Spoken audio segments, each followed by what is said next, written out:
part 4 of our series on supporting children experiencing anxiety. We're looking at the physical contributors and how we can support them in this way. So today we have the lovely Bianca Bawden, who is a really talented naturopath working here in Robina on the Gold Coast. Bianca's going to be talking to us about gut health and diet and a few other contributors that are important to know about. Yes, very good. Hello everyone. So there's all sorts of things that can be going wrong with our gut. What are some of the signs that might be at play with things that when we're having big emotions? Okay, so what we want to think about are blood sugar balance. So you would have noticed probably if your kids have some sugar or a lot of carbohydrates, which will also break down into sugar, then they can get a lot of energy to start with, so they get a spike in their blood sugars and they can be a bit manic. So if you ever see children, at parties, kids' parties where there's lots of sugar and they run around like crazy, but then after that high, there's always a low, and that's when they can be really tired or grumpy, irritable. So if their blood sugars do that all day, they're going to have a lot of mood swings. So blood sugars is something we look at, and a sign if your children are craving sweet food and carbohydrates all the time, then that's a sign of bad gut health, because bad carbohydrates and sugars feed the bad bacteria in the gut. So especially around that 2 age, when we talk about behavioural changes and they start craving sugar, that's a sign that they actually have bad bacteria built up in the gut. So it's all about balance, really. It's about having a balance of the good bacteria and the bad bacteria are really important for gut health. And also if a child craves the food, like if they really love a glass of milk, or if they love having bread every day and it's kind of like a lolly to them, like they eat it and they just want more, then that kind of craving is actually a sign of a food intolerance. So it's a food that their body actually doesn't break down well.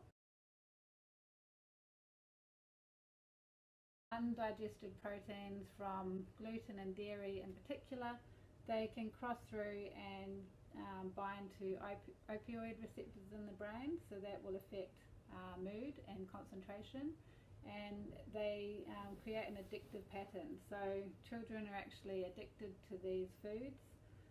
So when you take them out of the diet, there can be tantrums and mood changes, but it's like a withdrawal from a drug. So some foods actually do act like drugs in our body.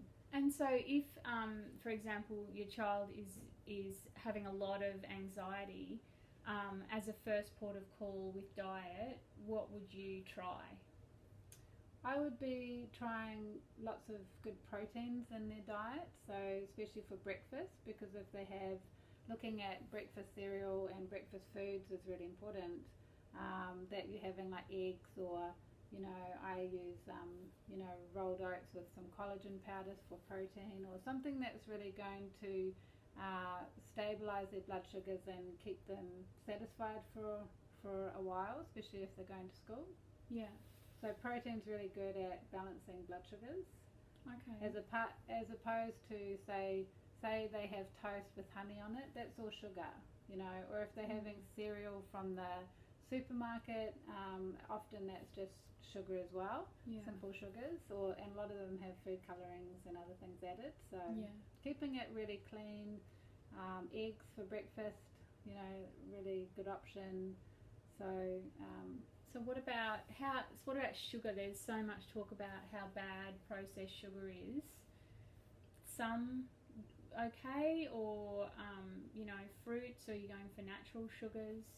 Oh yes, definitely. I mean, natural sugars are good for us, and fruits and some carbohydrates. It's just if the diet is based on carbohydrates. So say if you're having a cereal for breakfast, and they're having sandwiches and they're having biscuits and chips, it's all carbohydrates. So that all ends up as sugar.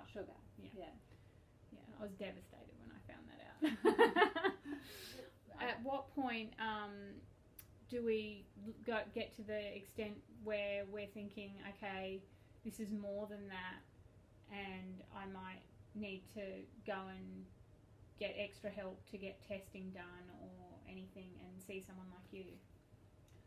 Yes, if they have some anxiety or which is quite common in children, it can be genetic. So you can have genetic dispositions to being low in certain nutrients that are needed to make neurotransmitters. So we need serotonin and we need dopamine, GABA. These are neurotransmitters, so they're chemicals the brain uses. Yeah. And serotonin, for instance, is our happy neurotransmitter, and 90% of it's made in your gut. So gut health is really I didn't know that. key. Yeah. Oh, that's amazing. Yeah. So the gut and the brain are very much interlinked. So what's happening in your gut will affect what's happening in the brain. If there's inflammation in your gut, then you can get inflammation throughout the whole body and especially the brain. So that will influence mood, especially anxiety. And some people genetically just have a higher need for certain nutrients. For instance, zinc and B6, which are needed to make your neurotransmitters. So if a child is always has anxiety and has a sweet tooth, sugar cravings all the time, maybe gets sick often, then and shows their immune system's a bit low, has been on antibiotics a few times, we might want to look at, do they have some deficiencies that are genetic that need a bit of support? So I know that it's quite common. A lot of people are becoming aware now of there's the Pyrroles and the MTHFR gene mutation. So they can often be both present, or if one of them are present, that can cause complications where there is intervention needed, isn't there? Yes, that's right. Especially Pyrroles, when it comes to anxiety, is very common, and mood disorders. So, and it affects the gut as well, because zinc's needed for a healthy gut. So often we can support with creams. We can give nutritional support where you're rubbing a cream on the body at night. So it's not like they have to take a tablet. Just for those who don't know, could you mention what Pyrroles is? Yep. So Pyrroles is when your red blood cells break down, they create more cryptopyrroles, which is a chemical that binds to zinc and B6 and some other nutrients. And so it pulls these out of the body all the time. So if you're always getting rid of these nutrients, then your body's going to be low in these nutrients, no matter how much or how good your diet is. So even if you're eating really well, if you're Pyrrole, you need to supplement, because the idea is if your body's getting rid of these nutrients, then we need to saturate the body so that there's always some for the chemical processing that's needed. Yeah. So if you're trying a lot of the behavioural and emotional support, and then you're still finding that there is just a lot of anxiety and high dysregulation, then it could be that there is this biological factor that no matter how great the diet is and all the different environmental things you're doing, you're going to be just up against it unless you take into account this element. And then the MTHFR, is that to do with being able to get rid of toxins? Yes, it can affect detoxification. So that's again nutrients that you have a higher need for certain B vitamins, and it can affect the ability to detox. It affects the liver pathways. Yeah. So that's and it's genetic as well. So right.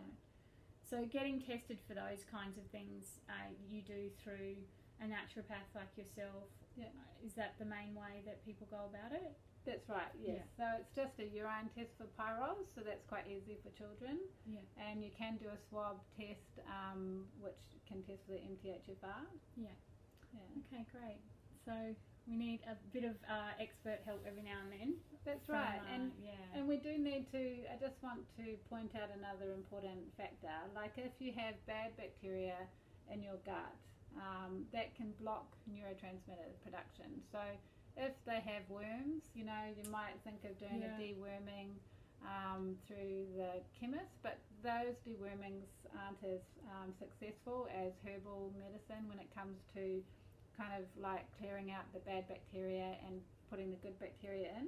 Yeah. Because there is, we do some testing, it's called OAT testing, which is organic acid test. Oh, okay. And that will test whether they have yeast overgrowth or what their good or bad bacteria levels are, and neurotransmitter levels, and also some nutrients.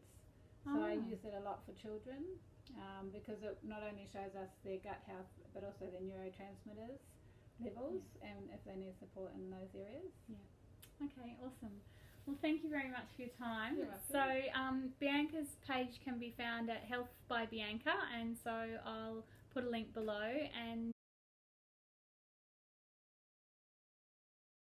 factoring in exercise in their day is also going to be really helpful, because a lot of emotions can be helped to be moved through. If you think of emotions just as energy, we want to be helping that move through. So we don't always need to know what feelings are about in order to help them be processed. So regular exercise is a great way to help the healthy functioning of that moving through. We also know that exercise helps to release the healthy brain chemistry of things like endorphins, and so it's going to help with the moods and help with more resiliency. Another way we can support anxiety is actually with affection. So we know that affection has a effect on the brain that releases things like oxytocin, which is a bonding hormone that it can actually help to lower blood pressure. So it helps with socialization, it helps with just a general feeling of well-being, trust, optimism. So that if you hug until you feel that your body relaxes or that their body relaxes, then that's generally when the oxytocin releases. So that can be a really helpful one to know about. There are also studies that indicate that even just holding the hand of a loved one when something scary is happening actually inhibits the release of adrenaline, which is associated with fear. So really, really helpful just if you're going into a party or these things together, just to be available for physical touch and affection with them. We also know that affection affects brain growth, so really easy resource to draw on, an important one. Another way we can help them with their anxiety is to really just anticipate when they're tired and hungry, just noticing the early signs. And you can anticipate, we know that we need to eat 3 times a day, and we know that when nap times are, or that they need to rest in the afternoon, or that when we pick them up from school they're a bit frazzled, and so just anticipating that and factoring in it being quiet around that time, or that there's lower stimulation, or that they're going to need added support, or that they might need a hug when you first reconnect with them. And so having snacks on you when you get there to pick them up from school, having dinner ready at a certain time before they start to get more agitated, having plenty of snacks in their lunchbox that they're going to easily be able to eat and that they're going to like to eat. So these are just little small things where we just anticipate before they get dysregulated.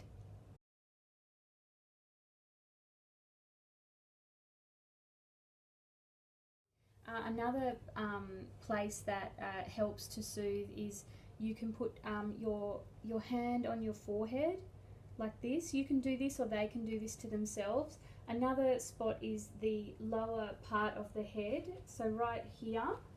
Just you can hold both or one or the other, but that really gives a sense of security and helps to really soothe. So this is one that again helps with the nervous system, which we talked about a few episodes ago. Another surprising trick I've recently learnt about is the use of warm water. So submersing any part of our body in warm water, even if it's just washing our hands, engages the parasympathetic nervous system. So that's a really quick, easy trick to learn about. So that can be a really great thing to use to just help them to regain composure and to come back into their bodies. So we also know that sleep is really important. We don't want to assume that kids are getting enough sleep, so checking in with them, and are they awake part of the night that we don't know about? Are they getting up really, really early? Are they getting at least 8, 9, 10, even sometimes more than that, depending on the child? and how are they having trouble getting to sleep. So restless leg syndrome can make it really difficult for children to sleep. So things like weighted blankets can be helpful, magnesium. So just looking into these things, and are their dreams really disturbing them? If they're really tired the next day, then is a rest period going to be helpful? Really, possibly it is, and just including that in the routine of the day, that everyone has a rest. It's not a big deal is made of it. We all sit and read or whatever, and so this can be really, really helpful, because we know that a lack of sleep leads to irritability, memory issues, anger, mood swings. So making sure the sleep factor is taken care of is really, really important. Can't stress that enough. So that's all for this last episode of this series. I hope it's been really helpful for you. Please like or share or both if it has been helpful, and I'll see you next time.